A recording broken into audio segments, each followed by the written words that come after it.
दुश्मन बगल के देश में किस प्रकार का कृत्य कर रहे हैं। याद रखना, किसी को अगर गलतफहमी हो, 500 वर्ष पहले बाबर के एक सिपह सालार ने जो काम अयोध्या में किया था,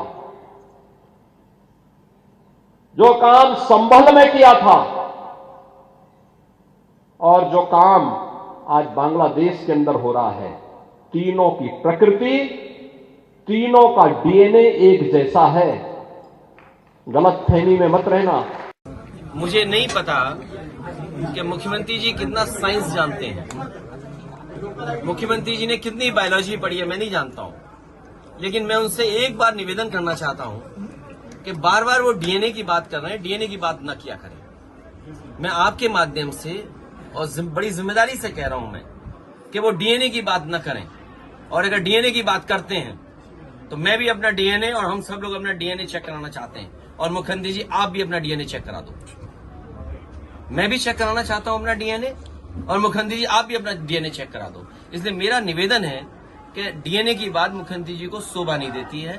एक संत होकर के, योगी होकर के और भगवा पहनने के बाद उन्हें इस तरह की भाषा और इस तरह डीएनए की बात नहीं करनी चाहिए। अयोध्या में मुख्यमंत्री योगी आदित्यनाथ ने संभल की हिंसा का जिक्र करते हुए डीएनए की बात कही थी। उनके इस बयान पर अब सियासी घमासान छिड़ गया है। सीएम के इस बयान पर समाजवादी पार्टी के अध्यक्ष अखिलेश यादव ने जोरदार प्रतिक्रिया दी है। उन्होंने कहा है कि मैं जिम्मेदारी से कह रहा हूं कि आप डीएनए की बात ना किया करें। डीएनए की बात मुख्यमंत्री को शोभा नहीं देती है और ये सरासर गलत है।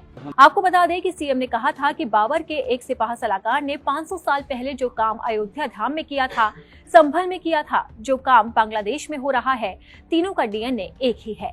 सीएम योगी के डीएनए वाले बयान को लेकर अब सियासी घमासान छिड़ गया है। अखिलेश यादव ने सीएम योगी पर जोरदार पलटवार किया है। इसी के साथ ही समाजवादी पार्टी के अन्य नेताओं की प्रतिक्रिया सामने आ रही है। दुश्मन बगल के देश में किस प्रकार का कृत्य कर रहे हैं। याद रखना, किसी को अगर गलतफहमी हो, 500 वर्ष पहले बाबर के एक सिपह सालार ने जो काम अयोध्या में किया था,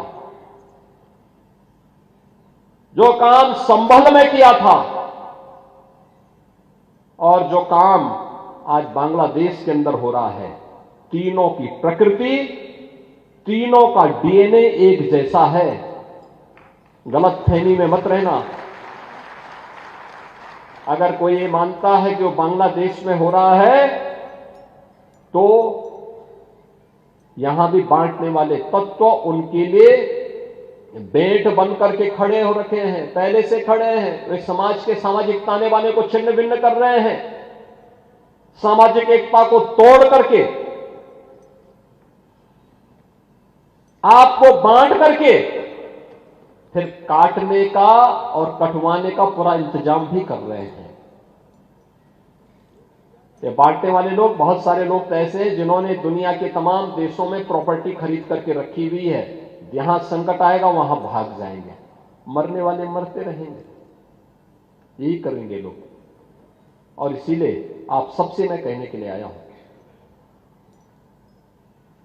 हमने अगर प्रभु को अपना आराध्य माना है, उनके प्रति समर्पण का भाव है, ये तब तक अधूरी है जब तक हम उनके उच्च आदर्शों से कुछ प्रेरणा प्राप्त करके अपने जीवन को उसके रूप में ढाल दें।